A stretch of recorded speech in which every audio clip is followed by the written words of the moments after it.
derailleur bike was set up properly, and it's going great. You got a new bike, you're riding it, you're loving it, everything's working perfect.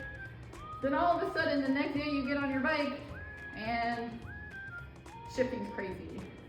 On a new bike, it actually could be that the cable stretched a little bit, or the ferrules kind of settled into their housing a little bit more. And usually, like when you buy a new bike from a bike shop, they'll give you like a little touch up on your cables if they stretch out a lot. But if your bike's not brand new, you've had it for a few months, you've been riding it, and then all of a sudden one day you get on it and the chain is skipping everywhere. It's likely because your derailleur hanger is bent. The hanger is the piece that attaches the derailleur to the bike frame, and it's what allows the derailleur to be in plane with the teeth and the cogs itself. So this is where the eyeballing game comes in handy, because it kind of allows you to see when these things are in plane together. And basically, like, if the chain isn't directly aligned with the face of the cogs and the teeth of the gears, it's going to be sitting on it kind of crooked, and it won't be able to access the gears accurately. It can even allow the chain to shift into the wheel and cause everything to go totally bonkers. A lot of times bikes that have bent derailleur hangers, if they shift into the lowest gear, chain goes into the wheel, it actually sucks the derailleur right off.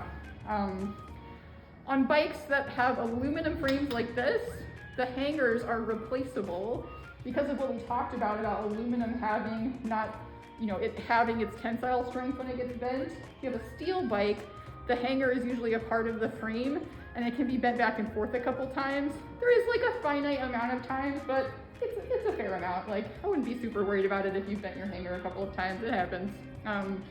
But the reason why is because the limit screws don't usually change by themselves. Like, they can, but not typically. There's like thread lock on there usually. The cable tension doesn't usually change by itself.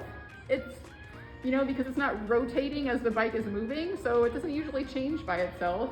Usually what changes is that somebody locked up next to you and then bashed into your derailleur and bent it, or you put your car in, drive side down, or you put your bike in somebody's car, drive side down, and it landed on the derailleur and bent it inwards, or riding your mountain bike, hucking a jump, land on the ground, bashes your derailleur in, or somebody kind of comes up to it like this, gives it like a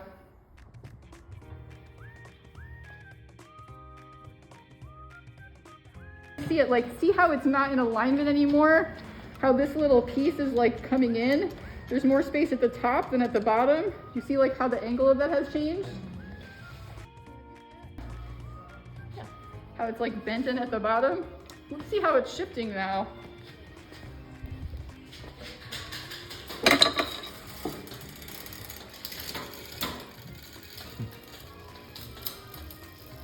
I hear all that noise.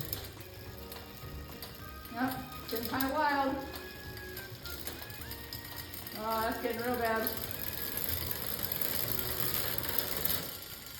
And then if we continued to shift it, it would just get sucked into the gears back there. So, if the limits are what allow the chain not to go into the wheel, and the limits will stay put, but if the derailleur actually bends further inward via the hanger, then the chain can move into the wheel because this position has changed. Does that make sense? The piece of the derailleur hanger is actually designed to bend in an impact, because if it didn't bend, you would just break your derailleur. So it's designed to be weaker than the derailleur, because this is a much easier piece to change, adjust, replace in general. The only thing you need to know about that is if, like most people, you have an aluminum frame bike and it's a separate piece, it's dependent on the make, model, and year of the bike, because the frame designs change over time, and the way this piece fits differently almost every year. A few brands have like some common hangers that are used over a variety of bikes, but a lot of brands have just one hanger per bike per year, and they change it all the time.